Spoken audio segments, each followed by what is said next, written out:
C தமிழ்ல பேசுறது already tough தான். அது இன்னும் டஃபஸ்ட் ஆக்க சில பேர் டிஃப்ரெண்டா ரெஸ்பாண்ட் பண்ணுவாங்க. புரியல சொல்றேன். அவன்கிட்ட நான் கொடுத்தேன், அத அவன் கீழே போட்டு உடைச்சிட்டான். குரங்கு கையில பூ கொடுத்தா இப்படிதானே ஆகும். நான் அவனை கூப்பிட்டுட்டே இருக்கேன், அவன் கேட்காத மாதிரி போயிட்டே இருக்கான். நீ எதுக்கு கேட்காத காதுல சங்கூதிட்டு இருந்த? நான் பேசிட்டே இருக்கேன், நீ எரும மாட்டுல மழை பெஞ்ச மாதிரி எதுவுமே தெரியாத மாதிரி நிக்கேன்னு.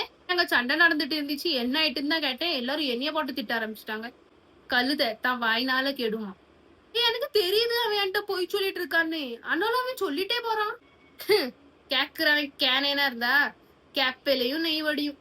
அவன் மூஞ்ச பாத்தியா? ஆமா பார்த்தேன், இஞ்சி தின்னும் குரங்கு மாதிரி வச்சிருக்கான். நான் அவன் கண்டு எவ்வளவோ பண்றேன், ஆனாலும் அவன் என்னை விட்டுட்டு போறேன்னு சொல்றான். விட்டு, கழுதைக்கு தெரியுமா கற்பூர வாசனை? எனக்கு அது பிடிக்கவே செய்யாது, வேற வழி இல்லாம சாப்பிட்டேன். குண்டி காஞ்சா குதிரையும் புல்லு திங்குமா. ஏதாச்சும் மிஸ் பண்ணிருந்தா கமெண்ட் பண்ணிருங்க.